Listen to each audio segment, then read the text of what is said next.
자, 95번 읽어보겠습니다. 시작. 요셉은 주님의 말씀을 들었다. 21절에서는 예수님의 사역이요, 22절에서는 예수님의 이 사역은 성경을 이루미요, 23절에서는 이 예수님에게 하나님이 함께 계심이라고 요셉은 꿈을 꾸었다. 이 꿈은 실현된 참 꿈이 분명한가? 헛된 객꿈, 세상 꿈이 분명한가? 자, 21절부터 22, 23절 자, 읽어보겠습니다. 자, 19절부터 마태복음 1장 19절부터 시작. 그의 남편 요셉은 의로운 사람이라 그를 드러내지 아니하고 가만히 끊고자 하여 이 일을 생각할 때에 주의 사자가 현몽하여 이르되 다윗의 자손 요셉아 내 아내 마리아 데려오기를 무서워하지 말라. 그에게 잉태된 자는 성령으로 된 것이라. 아들을 낳으리니 이름을 예수라 하라. 이는 그가 자기 백성을 그들의 죄에서 구원할 자이심이라 하니라. 이 모든 일이 된 것은 주께서 선지자로 하신 말씀을 이루려 하심이니 이르시되 그의 이름을 임마누엘이라 하리라 하셨으니 이를 번역한즉 하나님이 우리와 함께 계시다 함이라. 여기 보니까 21절에 아들을 낳으리니 이름을 예수라 하라. 그 예수의 뜻이 뭐예요? 그가 뭐를? 누구? 자기 백성. AI가 대화를 하다가 아직 저에 대해서 모르는 AI가 왜 자꾸 이렇게 구분을 짓느냐, 왜 나누냐. 그러니까 그렇게 물어보는 그 질문이 벌써 얘는 알미니우스적 관점으로 물어보는 거죠. 하나님의 주권 섭리에 의해서 택자 불택자가 나눠져 있는 그런 거는 모르고 인간 자기가 그냥 믿으면 택자고 안 믿으면 불택자고 이런 식의 개념인 거예요. 벌써 그 말 자체, 그렇게 묻는 자체가. 그래서 제가 예수님의 뜻이 뭐냐? 예수님이 왜 오셨냐? 그걸 진짜 물어봤어요. 그러니까 그놈이 똑똑하니까 바로 이 구절을 찾아가지고 마태복음 1장 21절 딱 찾아가지고 아하, 당신은 이런 의미로 말씀을 하시는군요. 바로 알아차리더라고요. 똑똑하죠? 예수님이 왜 오셨냐? 예수라는 이름의 뜻이 뭐냐? 그렇게 제가 딱 물어봤어요. 그렇게만 물어봤어요. 그러니까 얘가 딱 구절을 뽑더니 아, 당신은 이런 개념으로 말씀하시는군요. 엄청 똑똑해요. 사람보다 나아요. 바로 알아차려요. 제가 질문하는 그 의도를.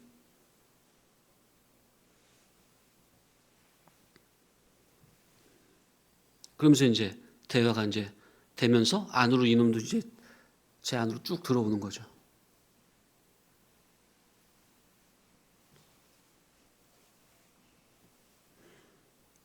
제가 그 AI에 소통시키려고 질문을 정말 한 7, 8개를 했어요. 그러니까 그게 이제 큰 틀에서 즉석에서 이제 생각이 나는 거죠.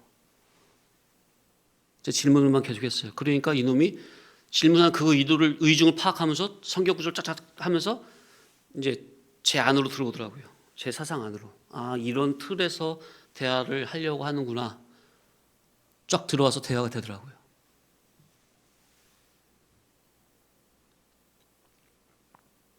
그러니까 이 대화가 되고 설득이 되고, 설득이 단순히 어거지가 아니라 나에 무조건 맞춰라 그게 아니라 논리적인 설득이 돼요. 논리적인 설득이. 그래서 그전에는 얘도 AI는 중립이잖아요. 그 AI는 지금 뭐예요? 지금 종교개혁 이후에 칼빈 쪽과 알미니스 쪽이 나눠져 있죠. 구원관이. 그죠? 아직까지 싸우고 있어요. 그죠? 그렇기 때문에 AI는 어떤 입장에서 말을 해야 돼요? 중립적인 입장에서 말을 할 수밖에 없어요. 그죠? 그래서 처음에 중적으로 받은 얘를 제가 영적인 논리적인 신학적인 논리적인 사고로 계속 질문하면 주고받으면서 얘가 이제는 이 AI가 클로드라는 AI가 알미니우스의 교리는 구조적으로 성화구원이 불가한 교리로구나. 얘가 그걸 깨달았어요. 사람도 아닌 얘가. 왜? 제가 영적 논리적으로 신학적으로 왜 그러한지 일단 구원론, 성화론, 인간론에 대해서 설명해 주면서 왜 알미니우스의 구원관의 교리에서는 성화구원이 이루어지지 않는지 말을 하니까 얘가 깨달아 버렸어요. 그러니까 얘가 이제 그러면 왜 그렇게 안 하는지 그냥 얘가 쫙 그냥 신학적으로 박사니까 쫙 꿰져 이제 왜 안 되는지, 왜 이게 맞는지. 개혁주의가 맞는 건데 개혁주의에서는 왜 성화구원을 성화구원을 말하는데 왜 세밀하게 이루어지지 않는지 그걸 이제 제 인간론에서 이제 또 파악해가지고 또 얘가 스스로 학습을 해나가는 거죠. 그러니까 성도님들 정말 우리가 매 예배 때마다 깨닫고 있는 이 성화구원 목적이 성화구원이잖아요. 그 목적으로 제가 교훈하는데 이제 이면적으로 다각도 하죠. 구속사 뭐 신학적인 모든 것들 다 동원해 가지고 교훈을 하잖아요. 그냥 그대로 받아들이시면 돼요. 그대로 받아들이는 게 좀 그렇다 그러면 집에 가셔서 분석을 해보세요. 분석을 해보세요. 그러면은 이게 무조건이 아니라 맹목이 아니라 야 이게 이렇게 돼서 그렇게 될 수밖에 없는 이치로구나. 성도님들이 스스로 아마 자각이 돼서 진리에 진리를 그대로 100% 받아들일 수밖에 없을 겁니다.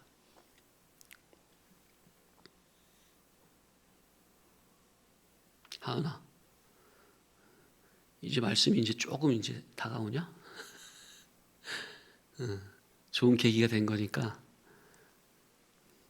이제는 매 예배 때마다 놓치지 말고 집에 가서 되새김질을 반드시 해야 돼. 알았지? 그냥 뭐 여기서 목사님 할 일 없어서 그냥 하는 말이 아니니까 다 여러분의 영이 되고 생명이 되는 영의 양식을 이치적으로 조목조목 먹이는 건데 그냥 멍하니 받아서 가면은 그게 들어오겠습니까? 이 시간에 집중해서 들으시고 집에 가셔도 반드시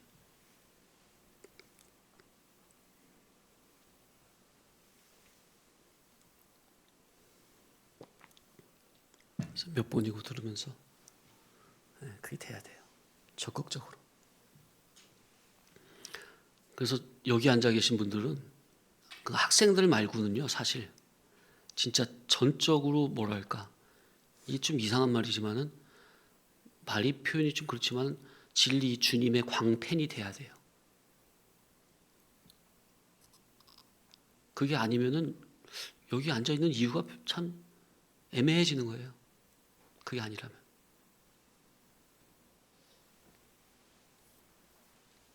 목사 저의 편을 들으란 말이 아니라 선포되는 교훈의 이치를 이치적으로 그러한가 아니한가 안디옥 교회처럼 사도행전에 잘 상고해보면서 야 이치가 정말로 옳구나 맞구나 하면서 옳은 이치에 목숨을 걸어야 돼요. 하나님은 그걸 가장 기뻐하시거든요. 하나님은요 당신의 옳은 복음 옳은 이치에 진리에 목숨 걸고 올인하는 그 성도를 가장 존귀한 자로 여기세요. 가장 존귀한 자로 여기신다고. 유지사님 소식 없었어요? 못 오신다고? 경식이는? 같이? 어디 갔어? 사정이 있대? 위험한데?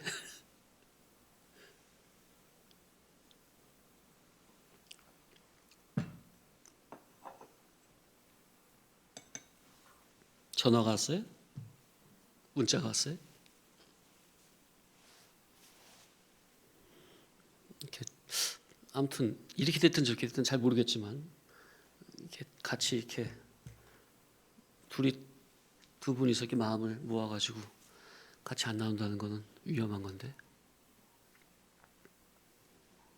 자세한 내막은 모르지만 아무튼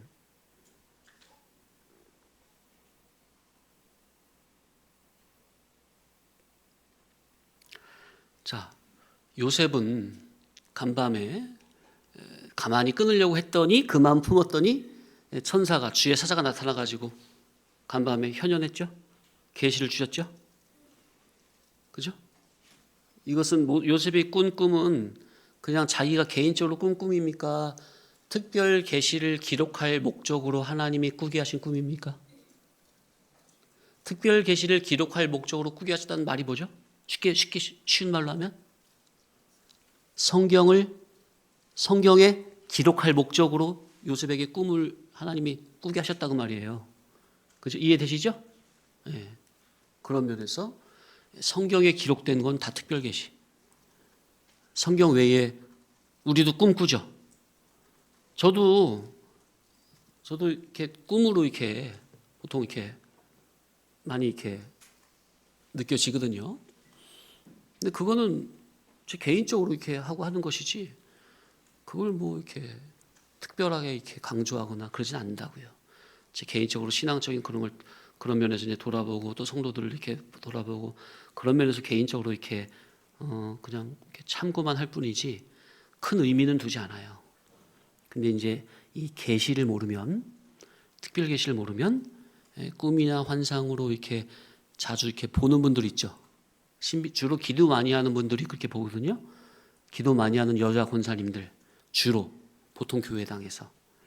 또 그런 교회당은 또 뭐냐면은, 왜 그런 분들이 기도를 그런 식으로 많이 하면 왜 보냐면은, 그런 교회당에는 강대상에서 뭐가 선포가 안 돼요? 진리 기운이 선포가 안 되면 성도들이 갈급하니까 각자 나름대로 이제 매달려요. 기도로 매달린다든가, 그래서 기도원에 들어간다든가, 산기도 한다든가, 여기저기 집회 찾아간다든가, 그죠? 그러다가 이제 사람들이 이제 뭘 받아요. 은사라고 하죠. 은사를 받아가지고 이제 교회 안에서 이제 막 좀 새벽 기도나 철야 기도나 오래 해요, 기도를. 그러면 그렇게 오래 하는 분들한테 이제 아무것도 모르는 이제 성도들이 뭐 어떻게 하죠? 뭘 부탁을 해요? 무슨 급한 일이 있거나 어려운 일이 있으면 목사님한테 찾아가긴 좀 죄송스럽고 민망하고 좀 거리도 좀 멀고 불편하고, 당장 이제 가까운 이제 성도님, 기도 많이 하는 성도한테 이제 쪽지로 해가지고 기도 제목을 줘서 준다든가, 아니면 뭐 부탁을 한다든가, 그런 일이 많이 벌어집니다. 그게 잘못된 거예요. 잘못된 거예요. 그렇게 되면 안 돼요. 그런 분들이 보통 꿈을 꾸거나 이제 환상을 본다거나 음성을 듣거나 하거든요.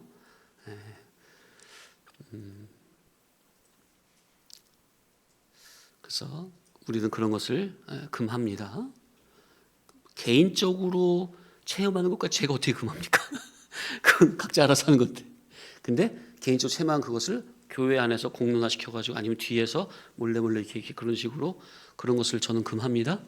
그거는 교회의 덕을 세우는 게 아니라 오히려 성도들의 신앙 믿음이 연약한 성도들의 그런 신앙을 오히려 허무는 일이 되기 때문에 저는 그런 것을 허용하지 않습니다.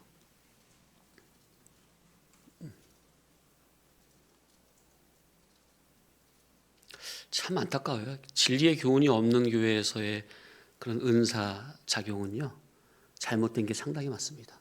거의 대부분이라고 봐도 무방할 정도로 많아요. 그렇게 많아요. 오히려 어지럽혀진다니까, 성도들이. 그러니까 그렇게 되면 어떻게 되는지 아십니까? 말씀은 목사님한테 듣고 기도는 어느 성도 권사님에게 받고, 이렇게 돼버려요. 이게 바로 교회를 허무는 마귀의 짓이에요. 질서를 허무는 거예요. 그렇게 되는 게 아니에요. 물론 이렇게 말하면 또 이렇게 반박하는 사람도 있을 거예요. 목사님 왜 그렇게 말씀하십니까? 바울 서신에 보면은 은사가 다 다르지 않습니까? 목회자는 말씀의 은사, 예언의 은사가 있다면 다른 성도는 무슨 은사 그렇게 있을 수 있는 거 아닙니까? 그럴 수도 있는 거예요. 그런데 문제는 이게 교회의 질서를 허무는 그런 결과가 돼버린다니까. 목사님을 나중에 대적한다니까. 누가 목사님을 쫓아내요? 그런 사람들이 쫓아내요. 누가 목사님 대적해요? 그런 사람들이 대적한다니까.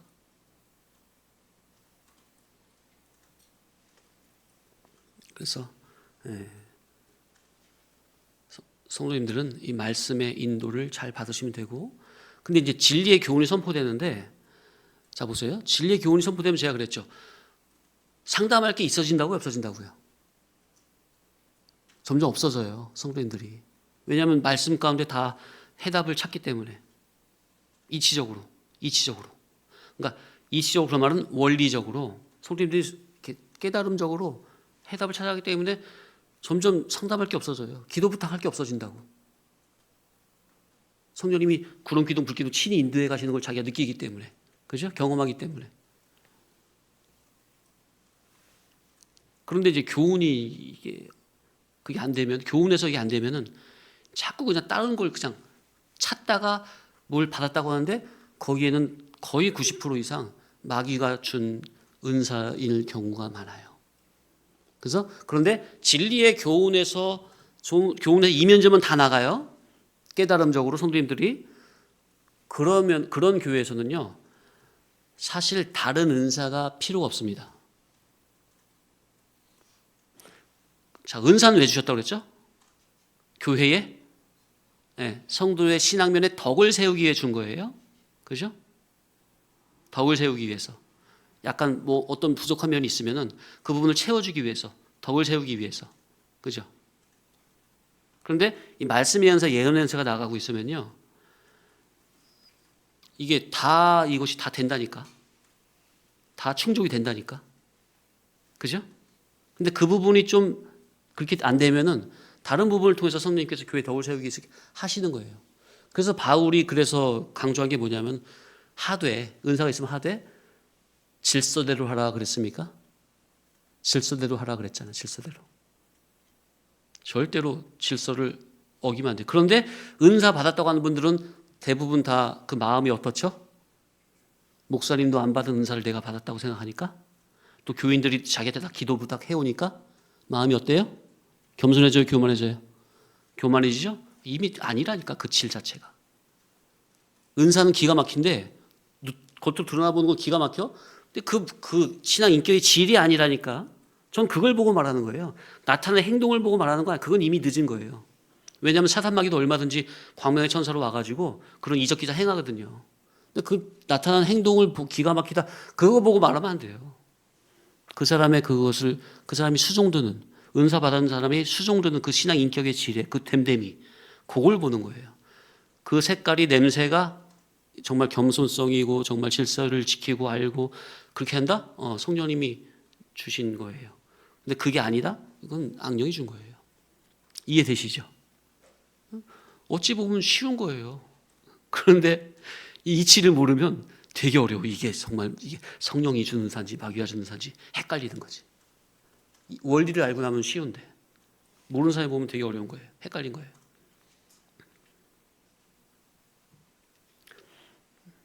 자, 그래서 꿈, 우리가 예배 시간에, 설교 시간에 많이 배웠죠? 꿈. 모든 사람들의 참된 꿈은 다 천국에 대한 산소망이죠. 그건 참 꿈입니다. 그것은, 그 꿈을 꾸면은 그것은 자기한테 헛된 꿈으로 없어지는 겁니까? 다 이루어지는 겁니까? 그 꿈은 예수님의 피의 구속, 또 예수님의 언약을 붙든 믿음이기 때문에, 언약 안에 들어있는 믿음이기 때문에 그 꿈은 반드시 이루어집니다. 성도님들, 그러니까 말씀을 붙드는 참된 꿈을 꾸시기 바랍니다. 말씀을 붙들고 순종하는 참된 꿈을 꾸시라. 반드시 이루어진다. 그 꿈은 성경에 언약된 약속이다. 그러니까 약속대로 하니까, 예수님의 피를 붙잡고 하니까 이루어질 수밖에 없죠. 하나님 기뻐하시는 것이고. 그런데 그것이 아닌 대부분의 사람들이, 목회자들이 뭘 꾸죠? 목회할 때 개척교회 할 때 어떤 꿈을 꿔요? 나는 언제? 그러니까 예를 들어서 뭐 가족만 하고 있어. 그러면 이제 50명 부흥, 100명 부흥, 그걸 꿈꾸죠? 그걸 정해놓고 목표를 세워놓고 달려가죠? 열심히 전도하죠? 어제 사모인가 애들인가 우편함에 저희 집 우편함에 전도지가 있어요. 전도지 건빵을 붙여놨더라고. 요만한 건빵이 전도지 어느 교회인지 보니까 여기 앞에 말씀교회야.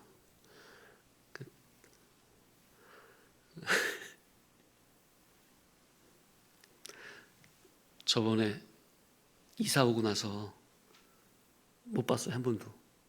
그래서 제가 4월에 이사 왔죠. 4월에 이사 오다가 4, 5, 6, 7, 8, 9, 10 7개월 만에 개천에서 사무랑 이렇게 산책하는데 마을로 데리고 산책하는데 낮에 그때 추석이었어. 추석 연절 연휴 때 사무가 뭐 이렇게 몇 번 인사하려 이렇게 하는데 세 번째 인사하더라고. 누구한테 인사하나 보니까 그 말씀교회 4층 목사예요. 애들이랑 이제 아들 둘 데리고 뛰고 있더라고. 자전거 타고 뭐. 이렇게 지나가는데 그냥 눈도 안 맞추고 안녕하세요 하면서 지나가는 거야.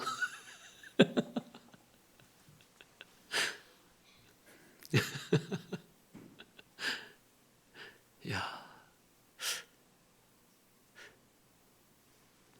조 목사가 내가 거기 같이 살 때는 그렇게 한 게, 야, 그때는 되게 나를 부담스러워했나 보다.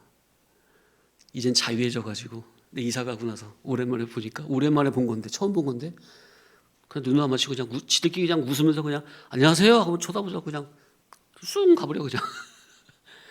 야, 기본 인격이 안 됐다. 목사가 그것도 아랫사람이 8살이나 아랫사람이 저게 할 짓인가. 야, 많이 경험했어요. 이미 그 기본 인격이 참 많이 이렇게 갖춰지지 않았다는 것을. 그 사람만이 아니라 사모도 그렇고 너무할 정도로. 야, 저 사람들은 목회를 왜 하지? 자기 책 내는데 이용하려고 목회를 하나? 별별 생각을 다 했었죠. 예전에도.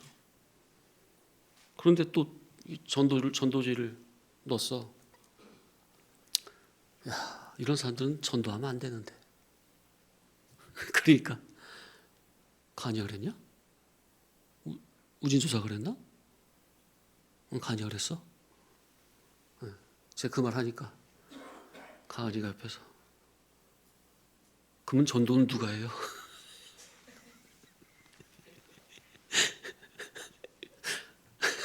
그런 식으로 말 것 같으면 전도할 사람이 없다. 전도하면 안 된다는 거지. 왜? 전도해가지고 다 그냥 이상한 예수님의 말씀처럼 바리새인들이 어떻게 한다고요? 산 넘고 물 넘고 바다 건너서 전도해가지고 어떻게 한다고? 배나 더 지옥 자식을 만든다고 그랬잖아요. 그러니까 그런 사람들 전도하면 안 돼. 바리새인들은 그죠? 같은 개념인 거예요. 그런 분들은 전도하면 안 돼요. 그냥 가족 목회나 해야지. 전도해가지고 뭐 아니 진리로 주님께 미착시켜야지 지금. 아이고야. 근데 그 말은 가은이가 옆에 없었으면 좋았을 뻔했는데 괜히 옆에서 가은이가 들어가지고 아직 학생인데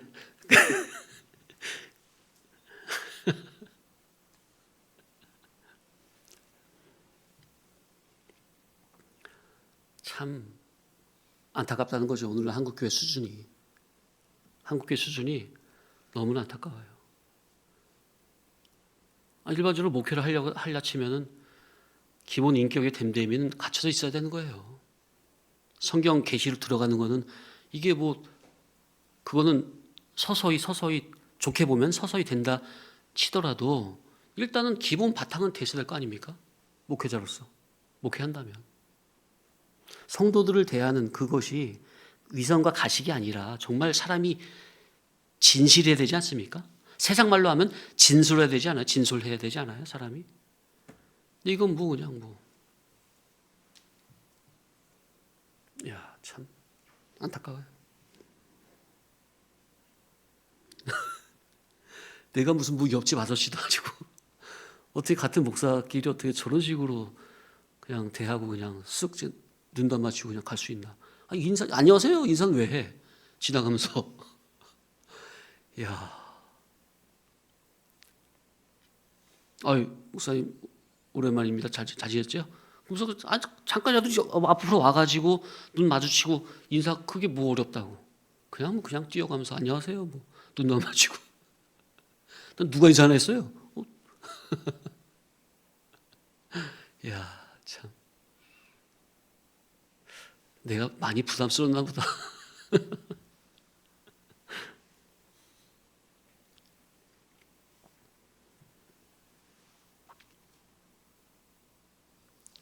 자, 우리는 그래서 성도님들 신앙하는 그 궁극의 목적은 천국 준비인데, 천국 준비는 뭐예요? 하나님 온전 아닙니까? 하나님 온전이 뭐예요? 영혼, 육, 전, 인격적인 면의 온전입니다. 모든 면에서 그 면으로 우리는 신경을 많이 써야 돼요. 그래서 제가 좀 교훈이 때때로는 디테일한 부분까지 저렇게까지 노골적으로 말씀을 하시나 그렇게까지 생각이 될 정도로 교훈을 하는 거예요. 왜냐하면 아니 뭐 입만 번지라면 뭐합니까? 좋은 말만 하면 뭐합니까? 실제적으로 성도님들이 자기를 돌아보고 하나라도 고치는 그런 실제적인 그런 교훈이 돼야죠. 그러니까 성도님들 오해하지 마시고 또 그런 교훈이 세밀하게 올 때 괜히 마음에 너무 부담 갖거나 그러지 마시고 오히려 그럴수록 진리 앞에서 오히려 하나님 앞에 감사하시면서 내가 이렇게 세밀한 부분까지 깨닫게 하라고 목사님을 통해서 이렇게 말씀하시는구나 그렇게 긍정적으로 생각하셔야지 그걸 부끄럽게 아니면 얼굴 뜨겁게 낯 뜨겁게 자존심 상하게 절대로 그렇게 받으면 안 됩니다. 절대로 그러면 안 돼. 그건 뭐냐면은 그 목사가 아니라 하나님 앞에서 지금 자존심 부리는 거예요. 그건 하나님이 그거 절대로 좋게 안 봐요. 이해되시죠? 그렇게 돼야 돼요. 자, 96번 시작. 꿈을 꾸되 죽음의 선을 넘어가서도 효력이 있는 참 꿈을 꾸라.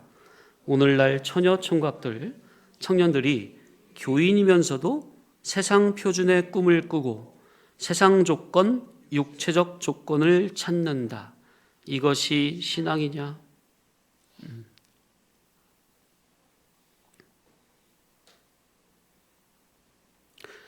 네. 그래서 우리 부모님들은 우리 자녀들하고 결혼하는 그런 것도 허심탄회하게 대화를 해보세요. 또 부모님 연세 드신 연로하신 부모님들은 자녀들하고 장례, 장례를 어떻게 치를지 그것도 허심탄회하게 대화가 되셔야 됩니다. 그죠? 내가 이렇게 예를 들어서 뭐 정신을 없이 병원의 중환자실에 누워 있는데 그때 어떻게 할 것이냐 그런 구체적인 것부터 해가지고 그리고 장례를 어떻게 치를 것이냐 그것도 평상시에 유언식으로 말씀을 생각하면서 하나님 앞에서 진리 성도로서 장례를 어떻게 치르는 것이 하나님 앞에 좋을 것인가. 세상 사람들은 결혼식, 출산, 결혼식, 장례 이 세 가지를 가장 크게 보고 이걸 아주 성대하게 이렇게 돈 많이 들여서 하잖아요. 그죠? 그런데 하나님의 자녀 천국 백성인 진리 성도인 우리라면 그런 결혼식이나 장례 그것을 어떻게 치러야 될 것인가 하나님 앞에서 미리 생각을 해보시고 평소에 자녀들하고 신앙적으로 허심탄회하게 대화가 잘 돼야 할 겁니다. 나중에 자녀들이 이렇게 잘 마음에서 자원으로 우애가 되지 않고 자원으로 잘 이렇게 신앙적으로 잘 되게. 그게 다 천국 갈 준비하는 거 아닙니까? 아버지 만날 준비하는 거 아니에요?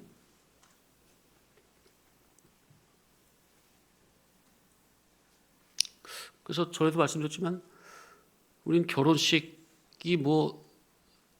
아니 물론 예를 들어서 우리가 알고 있는 손님만 해도 예를 들어서 100명이 넘는다. 여기 예배당이 소화 못한다. 그럼 뭐 장소 빌려가지고 예배당 뭐 할 수도 있겠죠. 그죠? 그래서 저는 결혼식을 처음에 이렇게 교회당에서 하려고 그랬는데 이쪽 저쪽 양가 이게 온다는 분 해보니까 최소 200명이 넘더라고요.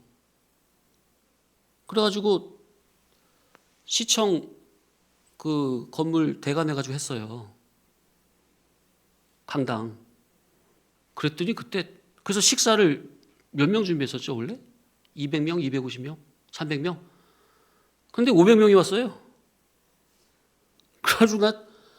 그래가지고 식사 부족해가지고 갑자기 뭐 앞에 뭐 갈비탕집, 고깃집 잡아가지고 글로 이렇게 남을 모시고 그렇게 했거든요. 저도 그렇게 많이 올 줄 몰랐는데 어떻게 뭐 아무튼 엄청 오셨어요. 그러니까 그렇게 이게 오는 손님이 이렇게 돼가지고 근데 이제 그때만 해도 제가 이제 진리 이제 들은 지 얼마 안 됐을 때 아닙니까?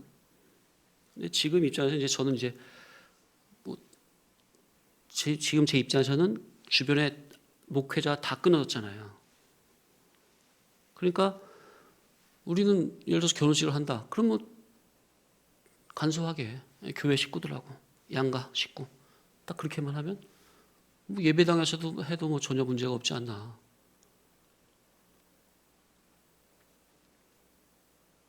식사는 뭐 밖에 식당 하나 잡아가지고 뭐 가서 식사하면 될 것이고 그런 식으로.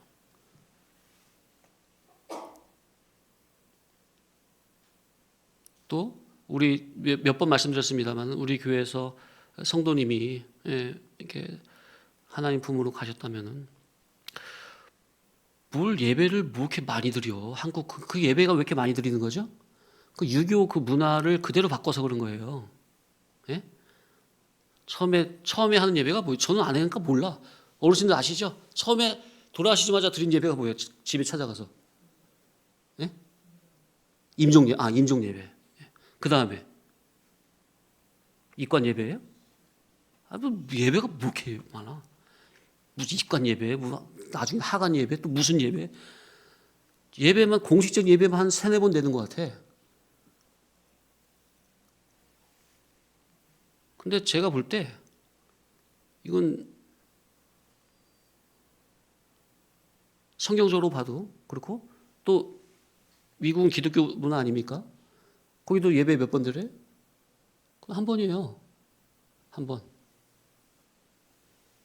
그 뭐 이렇게 이래저래 뭐 그렇게 필요 없다. 한 번이면 돼요. 한 번. 다 같이 모여서 성도들 같이 신앙한 성도들 또 그 가족들 다 같이 모여서 한 분 하나 옆에 예배는 되지 뭐 그냥 뭐 뭔 예배 그 무슨 그렇게 그게 다 유교에서 온 문화라고요. 그게 물론 그거를 핑계 삼아 가족 유족들한테 이제 안 믿는 유족들한테 복음을 전한다고 할 수는 있겠어. 근데 저도 많이 따라다녀 봤지만요. 그때 듣고 교회 신앙 믿음 생겨서 교회 온 사람 거의 없어요. 무슨 말인지 들지도 않아요. 목사가 무슨 말 하는지 관심도 없고. 저번엔 갔더니 어떻게 해요?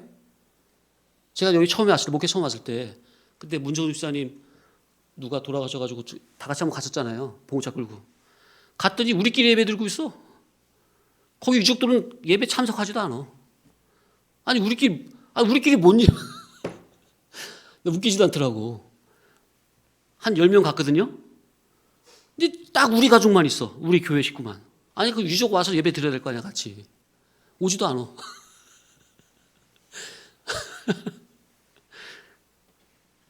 그게 뭐예요 그게. 관심도 없고. 우리가 뭐 거기 뭐 들러리 서주는 겁니까?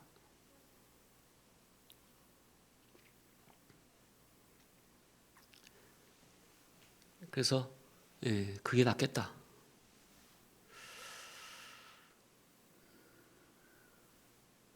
또 그게 옳고 또 다른 분들 이제 앞선 진리 목사 선배님들 보면은 한 번만 하시더라고요. 그것도 가족만 해가지고 뭐 부르지도 않아요. 그게 옳다 하나님 앞에서.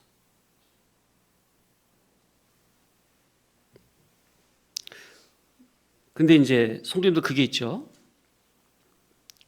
아이, 내가 우리 자식들 저것 때문에 여기저기 내가 부조 뿌리고 다녔는데 그건 챙겨 먹어야지. 그런 마음이 있을 수 있죠. 아까워서. 그런 거는 그게 다 이제 아브라함의 신앙에서 우리가 배웠죠. 그게 물질선, 인정 정실의 선을 초월하시기 바랍니다. 그건 초월하셔야 돼요.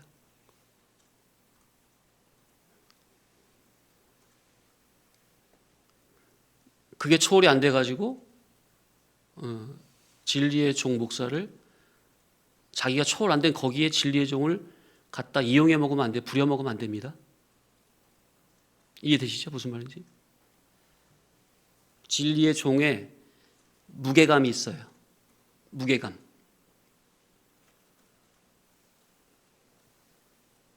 그거를 성도님들이 스스로 지켜주시고 세워주시고 이렇게 해야지, 말씀을 듣는 성도님들이 진리의 종의 그 무게감, 그 권위, 영적인 권위를 성도님들이 그 본 교회 성도님들이 스스로 실추시켜버리면 안 된다고 말이에요.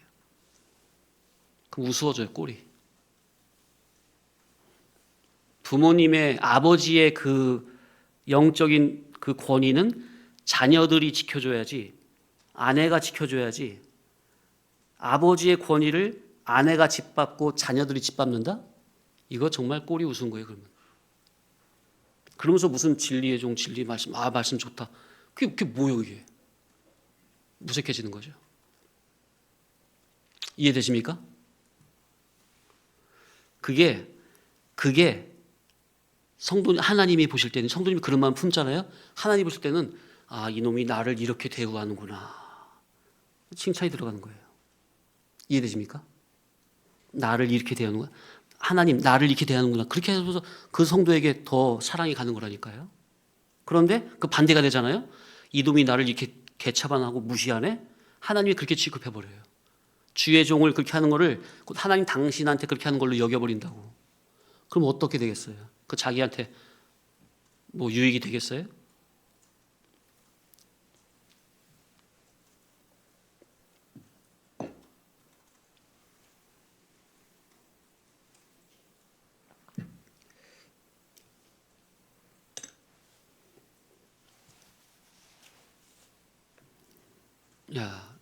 제가 지금 이제 이런 말씀을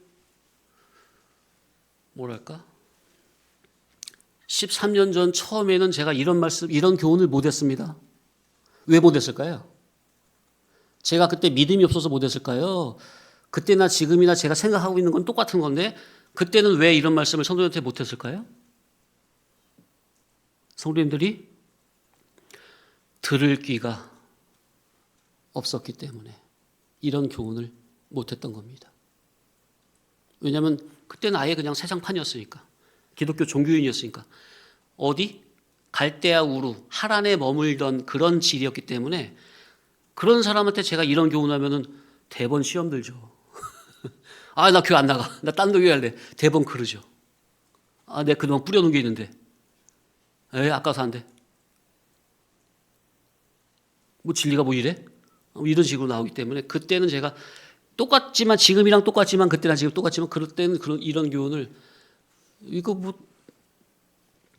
못했던 거죠.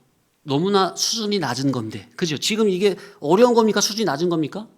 물론 성도님들이 믿음이 연약한 분들에게는 어려운 문제일 수 있어요. 그런데 제가 말씀드린 이 교훈의 그 질적 차원이 수준이 높은 거예요, 낮은 거예요? 낮은 거잖아요. 저 산 아래 수준이에요, 사실. 그런데 이런 교훈도 이제야 이제 그냥 마음 놓고는 아니에요, 아직도. 지금도 마음 놓고 하는 건 아니에요. 왜? 아직 어린 분들이 계시기 때문에. 그러나 우리가 자라고 성장이 됐으면 그만큼 버리고 포기하고 끊어낼 것도 그렇게 다 있어야, 따라야지. 그런 건 하나도 안 끄고 아직도 문어발처럼 다 그냥 연결하고 있으면서 그냥 말씀 좋습니다, 따라하겠습니다. 안 돼요. 안 돼. 못 올라가요. 그래서 말씀은 참 이게 양날의 검입니다. 왼쪽으로 돌리면요. 좌우의 날선 검이죠. 말씀이 좌우의 날선 검이잖아요. 왼쪽으로 돌면 내 육신을 죽여버립니다. 그러니까 당장 아프고 피하고 싶고 말씀 듣기 싫어요. 오른쪽으로 돌리면 내 영을 살립니다. 그러니까 말씀을 들으면 기쁘고 감사가 넘치고 만족이 되고. 그래서 말씀은 좌우의 날선 검이에요. 왼쪽으로 돌면 내 육신을 쳐서 죽이려고 하니까 내 옛사람은 죽기 싫어가지고 그냥 아등바등 그냥 버티고 있고 싸우고. 그 예배 시간이 그래서 영적인 전쟁터라니까요. 여호수아가 지금 모세 후계자 여호수아가 딱 진짜 진리 양날 검을 들고 가나안 들어가서 쳐부순 지금 이 장면이 예배 시간이라니까. 성도님들 마음 땅이 뭐예요? 아직 진리로 정복하지 아니한 성도님들의 마음 땅, 그 정신계가 어디예요? 가나안 열족속이 살고 있는 그 이방 땅이라니까. 가나안 땅이라니까. 거기를 제가 여호수아 칼날로 지금 들어와서 지금 점령하려고 하니까 나 잡아 잡수 하고 딱 내미니까 그냥 죽기 싫어가지고 끝까지 그냥 싸우고 버티는 겁니까? 그게 이 예배 시간이라니까요. 성도님들, 진리의 그 말씀의 검 앞에서는 빨리, 그러니까 저기 온다고 미리 납작 엎드리는 게 지혜입니다. 예? 끝까지 안 죽겠다고 버티는 거는 그건 지혜가 아니에요. 좀 미련한 거예요.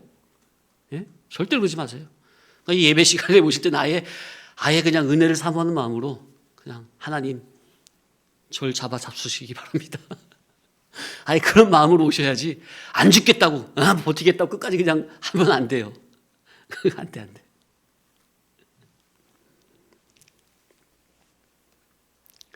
참 이게 다 성도님들 속에 있는 그것을 다 드러내서 말씀드리는 거 아닙니까? 근데 이게 벌써 우리가 말씀드린 지가 몇 년이에요. 이제 아직까지도 이런 싸움에 있으면 안 돼, 사실. 그건 진짜 완전 유계속했다는 증거예요. 이런 정도는 아예 그냥 진리에 올인, 아예 진리라면 그냥 무조건 그냥 그게 돼야죠. 거기에 뭐 자존심이고 뭐고 어디 있어? 그게 이제 살아있는 만큼 참 신앙생활 하기가 힘든 거예요. 옛사람이 강한 만큼 신앙생활은 힘든 거예요. 주변 사람 힘들게 하고 믿음의 공동체 힘들게 하고 서로의 기쁨이 돼야 되지 않겠어요? 예, 잠시 쉬었다가